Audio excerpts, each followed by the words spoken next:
Welcome to Shiv Shanti classes. Shiv Shanti classes में आप सभी बच्चों का स्वागत है। ये हमारा चैप्टर नंबर 3 का पार्ट 4 है। इसमें हम एक्सरसाइज 3.2 कंप्लीट करेंगे।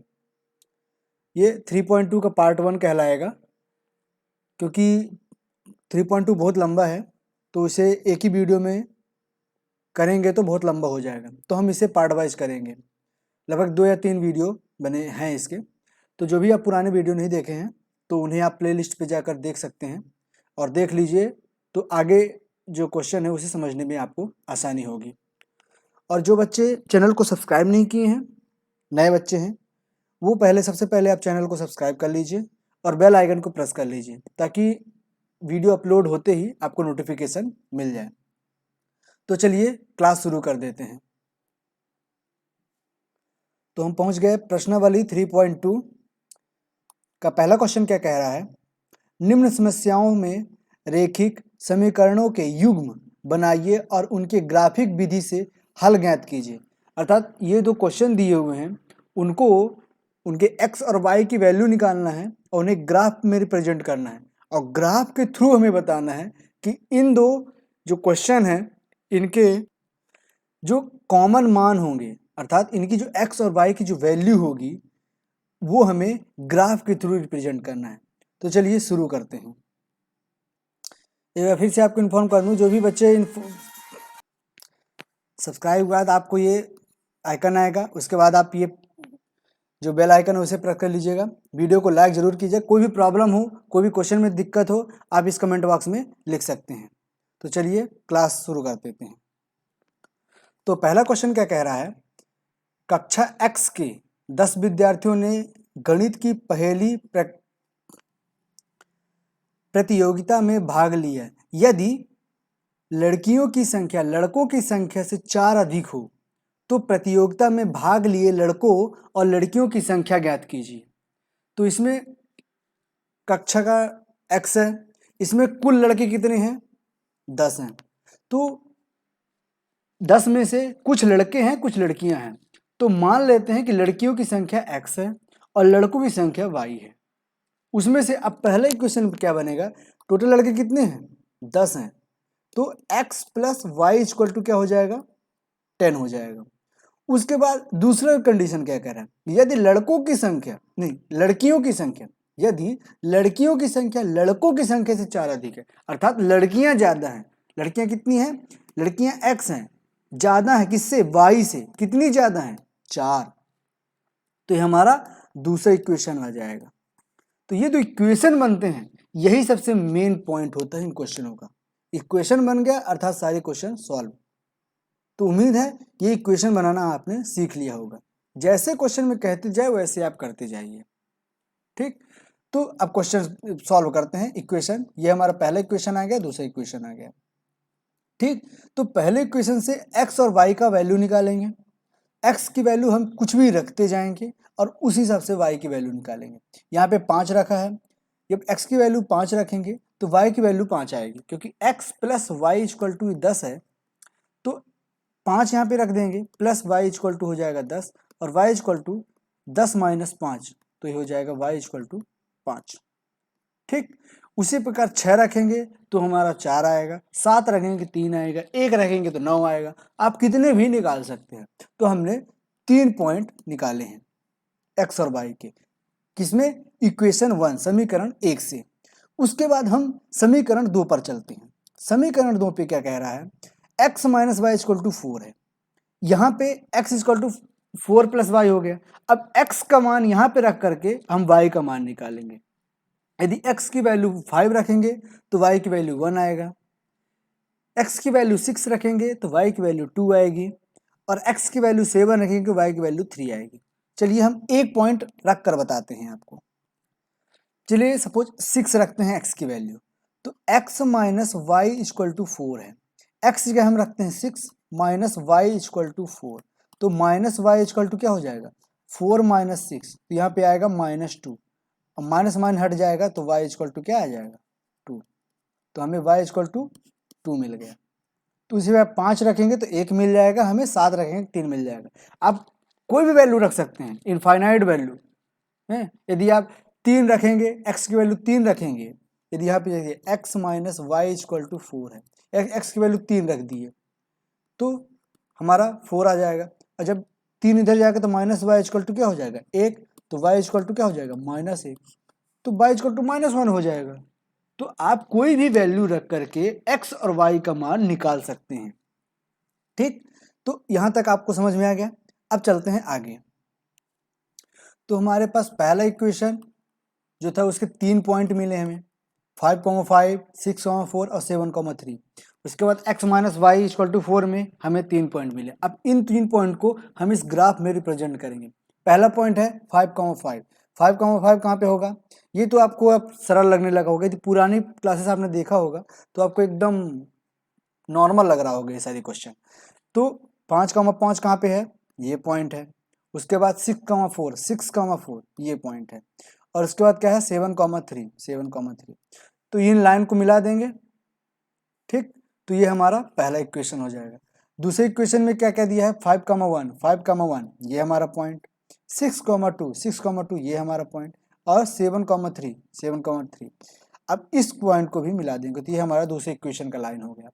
अब यहाँ पे देखिए कि ये पहली इक्वेशन की लाइन है, ये दूसरी इक्वेशन की लाइन है, ये कहाँ पे कट कर रही है, ये हमें इस पॉइंट पे कट कर रही है। ये पॉइंट कौन सा है 7,3, अर्थात इन दो इक्वेशनों का सोल्यूशन क्या है 7,3 ही है। अर्थात x का मान 7 है और y का मान 3 है। तो हमने x क्या माना था, x हम लड़कियों की संख्या माने थे, अर्थात x हमारी लड़कियों की संख्या आ गई 7 और y हमारी लड़कों की संख्या आ गई 3। अब ये देखिए गर्ल कितनी आ गई 7 और बॉयज कितने आ गए 3। अब आंसर चेक करना तो आप सेटिस्फाई कर लीजिए, लड़कियों की संख्या क्या है, ये x है और ये y है, तो 7 + 3 कितना है 10 आ गया पहला इक्वेशन। 7 - 3, 7 - 3 4 आ गया दूसरा इक्वेशन। दोनों इक्वेशन सॉल्व हो गए। तो अब लास्ट में क्या लिखेंगे आप, ग्राफीय विधि से हल के लिए हम जब बने ग्राफ को देखते हैं तो पाते हैं कि बिंदु 7,3 दिए गए समीकरण के लिए प्रतिच्छेदन बिंदु है, जो कि रैखिक समीकरण युग्म का उभयनिष्ठ हल है। अर्थात जो प्रतिच्छेद करेगी वही लाइन इस सॉल्यूशन का हल होगी। ठीक, इसलिए लड़कियों की संख्या 7 और लड़कों की संख्या 3। समझ में आ गया। अब चलते हैं क्वेश्चन नंबर 2 की ओर। तो ये था हिंदी वालों के लिए। अब इंग्लिश वाले ये रखा है, आप पॉज करके, आप क्वेश्चन तो समझ ही गए होंगे तो आप पॉज करके इसे नोट कर सकते हैं। तो आपके ये हल हो गए पहला पॉइंट का, ये दो एक्स वाई की वैल्यू निकल गई, ये ग्राफ हो गया। उम्मीद है आप पॉज करके नोट कर चुके होंगे। तो चलिए चलते हैं सेकेंड क्वेश्चन की ओर। सेकेंड क्वेश्चन क्या कह रहा है, 5 पेंसिल तथा 7 कलमों का कुल मूल्य कितना है 50 रुपया, जबकि 7 पेंसिल और 5 कलमों का मूल्य है 46 रुपया। एक पेंसिल का मूल्य और एक कलम का मूल्य निकालना है। अब हमें क्या क्या दिया है, हम बताए थे ना कि इन दो इक्वेशन में क्या होता है, इसमें दो पॉइंट दिए रहेंगे। जैसे उसमें लड़का लड़की दिया था, इसमें पेन और पेंसिल, कलम और पेंसिल दिया है, अर्थात पेन और पेंसिल दिया है। तो हम पेंसिल को मान लेते हैं x और पेन को मान लेते हैं y। ठीक, अब पहला इक्वेशन क्या है, अब इन दोनों का पेंसिल कितनी है 5 है और एक पेंसिल की मूल्य क्या माने हैं x माने हैं, तो पेंसिल की टोटल मूल्य कितना हो जाएगा 5x, और 7 पेन है पर एक पेन की मूल्य क्या है y है, तो टोटल पेन का मूल्य क्या हो जाएगा 7y हो जाएगा। अब इन दोनों को मूल्य कितना है, टोटल मूल्य 50 रुपया, अर्थात 5x + 7y = 50। उसी प्रकार 7 पेंसिल अर्थात x, तो 7x + 5y, अर्थात कलम मतलब y, मतलब 5y = क्या दिया है 46। तो हमारे ये दो इक्वेशन बन गए।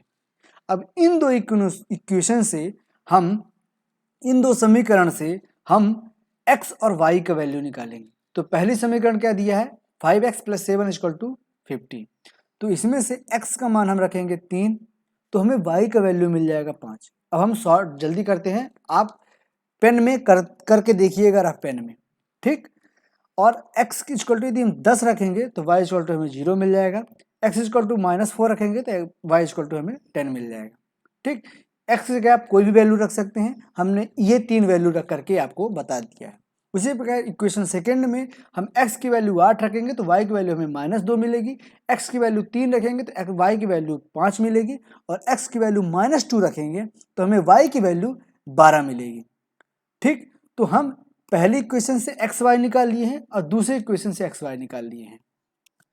अब देखते हैं इनके पॉइंट्स कौन कौन से हैं। अब ये देखिए पहला इक्वेशन है, ये हमारे पास दूसरा इक्वेशन। पहले इक्वेशन को हमने एक्स वाई की वैल्यू निकाली थी तो क्वाड्रेंट हमें क्या नहीं मिले थे, अर्थात जो हमारे पॉइंट्स मिले थे वो कौन से पॉइंट मिले थे, 3,5, 10,0 और -4,10।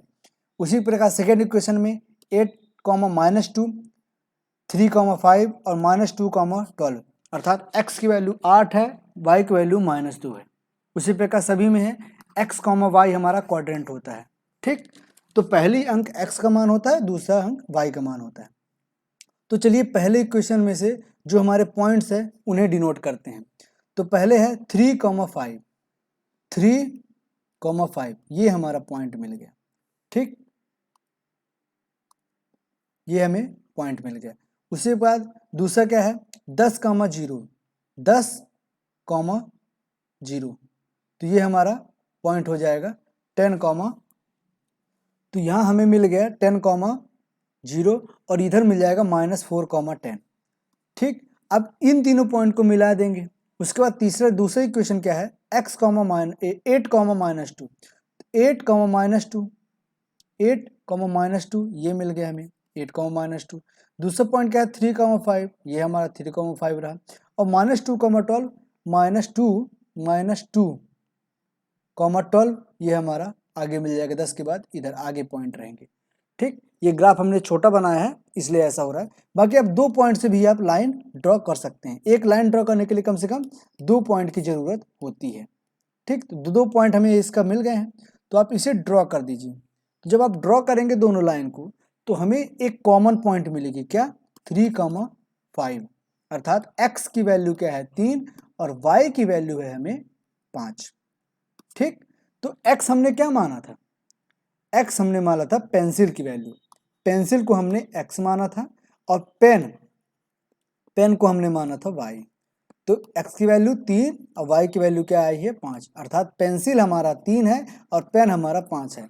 तो हमारा पॉइंट क्या लिखेंगे हम, ग्राफीय विधि से हल के लिए हम जब बने ग्राफ को देखते हैं तो पाते हैं कि बिंदु 3,5 दिए गए समीकरण के लिए प्रतिच्छेदन बिंदु है, जो कि रैखिक समीकरण युग्म का उभयनिष्ठ हल है, अर्थात कॉमन पॉइंट है। ठीक, इसलिए पेंसिल का मूल्य 3 रुपया हो गया और कलम का मूल्य 5 रुपये हो गया, अर्थात पेंसिल 3 रुपये और पेन 5 रुपये। ठीक, उम्मीद है आपको ये सेकंड क्वेश्चन भी आपको बहुत अच्छे से समझ में आ गया होगा। अब चलते हैं 3.2 के क्वेश्चन नंबर सेकंड की ओर। उससे पहले इंग्लिश वाले बच्चे ये आपके लिए है, आप इसे नोट कर सकते हैं, पॉज कर लीजिए वीडियो और नोट कर लीजिए। ठीक, तो आपने नोट कर लिया होगा। चलिए चलते हैं सेकंड क्वेश्चन की ओर। सेकंड क्वेश्चन क्या कह रहा है, अनुपात A1, A2, B1, B2, C1, C2 की तुलना कर ज्ञात कीजिए कि समीकरण युग्म द्वारा निरूपित रेखीय एक बिंदु पर प्रतिच्छेद करती है, समांतर है अथवा संपाती है। अर्थात A1, A1/A2, B1/B2, C1/C2 से 3 ये समीकरण को ये वैल्यू निकालने हैं और पता करना है कि प्रतिच्छेद कर रही है, अर्थात ऐसे लाइन है, समांतर है अर्थात पैरेलल लाइन है, या कि संपाती है अर्थात ओवरलैप है। तो इन 3 कंडीशन में हमारा जो इक्वेशन है वो किस चीज में सेटिस्फाई कर रहा है, ग्राफ से नहीं फाइंड करना है, सिर्फ ये वैल्यू निकाल करके हमें बताना है। तो चलिए शुरू करते हैं पहला क्वेश्चन। तो पहले क्वेश्चन में हमारा इक्वेशन 2 दिए हैं। ये पहला इक्वेशन है क्या 5x - 4y + 8 = 0, और दूसरा इक्वेशन है हमारे पास 7x + 6y - 9 = 0। ये हमारे पास दूसरा इक्वेशन है। इनका जनरल फार्मूला तो आपको पता होगा, ax + by + c = 0। उसी वजह यदि पहला है तो 1 लिख देंगे, दूसरा है तो 2 लिख देंगे। ये जनरल फार्मूला तो आपको पता होगा। उसमें हम A1 A2 B1 B2 और C1 C2 निकालते हैं। तो A1 क्या है, A1 का मान क्या होगा हमारे पास 5, ठीक। उसी प्रकार A2 का मान क्या होगा दूसरे इक्वेशन में हमारे पास 7, B1 का मान क्या है हमारे पास -4, B2 का मान 6, C1 का मान 8 और C2 का मान क्या है -9, ठीक। ये कैसे वैल्यू निकले हैं आपको पता होगा यदि आप पुराने वीडियो अच्छे से देखकर आ रहे हैं तो आपको कोई भी तकलीफ नहीं होगी। अभी मैं आपको बता दूं कि हमारा टारगेट क्या है 40 में 40, एक नंबर नहीं कटना चाहिए। 2021-22 में जो पेपर होंगे 10th क्लास के वो 2 सेशन में होंगे, पहला नवंबर दिसंबर में होगा और दूसरा मार्च अप्रैल में होगा। तो हम दोनों तैयारी बहुत अच्छे से करेंगे। मैथ के लिए आपको कहीं भी परेशान होने की जरूरत नहीं है। मैथ के लिए सिर्फ आप समझ लीजिए शिव शांति क्लासेस, तो आपको पूरी तैयारी करवाई जाएगी, पूरा प्रैक्टिस करवाया जाएगा, जैसे पेपर आएगा वैसे करवाया जाएगा। पेपर कैसे आएगा, पेपर का फॉर्मेट क्या होगा, आप सिलेबस का वीडियो नहीं देखे हैं तो 10th क्लास का जो सिलेबस का वीडियो है क्या इस साल 10th के पेपर में क्या क्या आने वाला है मैथ में वो हमने बना दिया है। तो आप प्लेलिस्ट में जा करके देख लीजिए, एक कमेंट बॉक्स में जो डिस्क्रिप्शन बॉक्स है उसमें भी लिंक दिया होगा सिलेबस का, आप वहाँ से भी जा करके देख सकते हैं। तो चलिए शुरू करते हैं इस सवाल को। तो हमें क्या क्या निकालना है A1/A2, तो A1/A2 क्या हो जाएगा 5/7 मिल गया। उसी प्रकार B1/B2, B1/B2 क्या हो जाएगा -4/6 अर्थात 2 से कटेगा तो -2/3, ठीक। अब निकलेगा C1/C2, C1/C2 क्या है हमारे पास 8/-9। तो हमारे पास क्या क्या निकला, अब देखिए A1/A2 5/7, B1/A2 -2/3 और C1/C2 8/9, 8/-9। तो आपको तीनों में कोई इक्वल नजर आ रहा है, नहीं आ रहा है, अर्थात हमें साफ साफ नजर आ रहा है कि A1/A2 इक्वल टू नहीं है B1/B2 के। तो पहले ही फार्मूला में तो हमने पढ़ा था जो पहला इक्वेशन होता है यदि सेटिस्फाई नहीं कर रहा है अर्थात A1/A2 does not equal to B1/B2 होता है तो हमारा समीकरण युग्म क्या कहलाता है प्रतिच्छेद करता है। अर्थात ये दो लाइन के यदि हम लाइन को यदि ग्राफ में रिप्रेजेंट करेंगे तो ये दोनों लाइन ऐसे होंगे अर्थात कहीं ना कहीं पॉइंट पे प्रतिच्छेद करेंगे, ठीक। उम्मीद है ये क्वेश्चन आपको अच्छे समझ में आ गया होगा। आप लाइन टू लाइन आप मैंने समझा दिया है, लिखना ये आपका काम है, ठीक। जो लिखा हुआ है उसे आप समझ सकते हैं यदि आपने ये क्वेश्चन आपको समझ में आ गया होगा तो चलिए चलते हैं आगे। आपको भूल गया होगा तो हम फिर से एक बार रिवीजन करवा देते हैं। यदि A1/A2 does not equal to B1/B2 ये पहली कंडीशन है, तो यदि ऐसा आ रहा है तो हमारा लाइन प्रतिच्छेद करेगा, ऐसा होगा। दूसरा A1/A2 equal to B1/B2 equal to C1/C2 है, तो हमारा लाइन क्या करेगा, ये हमारा लाइन हमेरा संपाती रहेगा अर्थात एक के ऊपर एक रहेगा, दोनों लाइन एक के ऊपर एक रहेंगे। इस पर तीसरा पॉइंट क्या होगा A1/A2 इक्वल टू B1/B2 पर does not equal to C1/C2, तो ये हमारा लाइन पैरेलल होगा, ठीक। ये तीन कंडीशन हमने आपको रिवीजन करवा दिया। तो चलते हैं सेकेंड क्वेश्चन की ओर। सेकेंड क्वेश्चन क्या कह रहा है, पहला इक्वेशन क्या कह रहा है 9x + 3y + 12 = 0, 18x + 6y + 24 = 0। ये हमारा पहला इक्वेशन आया, ये हमारा दूसरा इक्वेशन आया। उसमें हम A1 क्या है 9, B1 क्या है 3 और C1 क्या है 12। उसी प्रकार A2 क्या है 18, B2 क्या है 6 और C2 क्या है 24। तो हम निकालेंगे A1/A2 क्या निकलेगा 9/18 अर्थात क्या हुआ 1/2। B1/B2 क्या निकला 3/6 अर्थात 1/2। C1/C2 क्या निकला 12/24 अर्थात 1/2। तो आप देख सकते हैं कि हमारा जो तीनों पॉइंट आए हैं कौन कौन से A1/A2, B1/B2 और C1/C2, ये तीनों क्या हैं बराबर हैं। तो हमारा कौन सा कंडीशन अप्लाई कर रहा है सेकेंड वाला।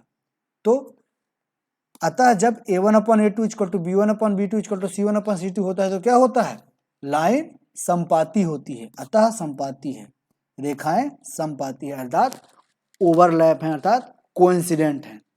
ठीक, तो आपका सेकेंड पॉइंट कंप्लीट हुआ। अब चलते हैं थर्ड क्वेश्चन की ओर। थर्ड क्वेश्चन में हमारा पहला इक्वेशन दिया है 6x minus 3y plus 10 equal to 0 और सेकेंड इक्वेशन दिया है 2x minus y plus 9 equal to 0। तो a1 क्या निकलेगा 6, b1 निकला -3 और c1 निकला 10। उसी प्रकार a2 निकला हमारा 2, b2 निकला -1 और c2 निकला हमारा 9। तो हमारे पास a1/a2 क्या निकलेगा 6/2 अर्थात 3/1। b1/b2 क्या निकलेगा -3/-1, ये भी हमारा आया 3/1। उसी प्रकार c1/c2 क्या निकला 10/9 अर्थात 10/9 ही होगा। अब आप यहाँ पे देख सकते हैं कि हमारा a1/a2 आया है, b1/b2 आया है, c1/c2 आया है। तो आप देख सकते हैं कि ये दोनों इक्वल हैं, बट ये इक्वल नहीं है। तो हमारा कंडीशन जो आएगा थर्ड वाला आएगा, कौन सा, a1/a2 equal to b1/b2 does not equal to c1/c2। तो दिए गए समीकरण युग के लिए रेखिक क्या हो जाएगा, समांतर हो जाएगा अर्थात पैरेलल हो जाएगा ऐसे। ठीक, तो लिखना कैसे है ये हमने आपको यहाँ लिख के बता दिया है कि लिखना कैसे है, लेकिन पेपर में आपका सिर्फ आपको करना पड़ेगा रफ कार्य के लिए, रफ के लिए अलग ही रहेगा, सिर्फ एमसीक्यू पेपर आएगा तो उसमें ये चीज़ें करना होगा। तो आप इस चीज़ में ज़्यादा ध्यान दीजिए।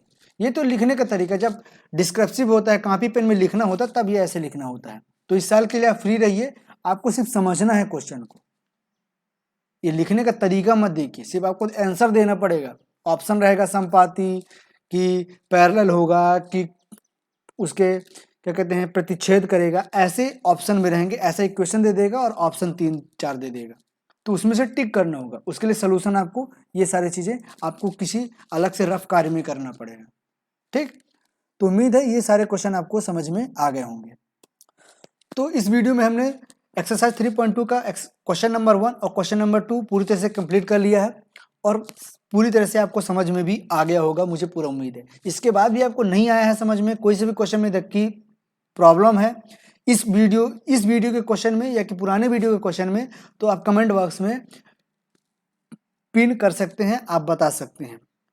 तो आपने, एक बार फिर बोलूँगा, आपने जिस चैनल को सब्सक्राइब नहीं किया है तो आप खुद भी सब्सक्राइब कर लीजिए और अपने दोस्तों को, अपने जान पहचान वालों को ज़रूर से ज़रूर सब्सक्राइब करवाइए और इस वीडियो के बारे में बताइए कि कहीं भी मैथ के लिए परेशान होने की ज़रूरत नहीं है। हम टाइम से सिलेबस करवाएंगे और टाइम से बहुत अच्छे से प्रैक्टिस करवाएंगे, क्योंकि हमारा टारगेट है 40 में 40, एक नंबर नहीं कटना चाहिए।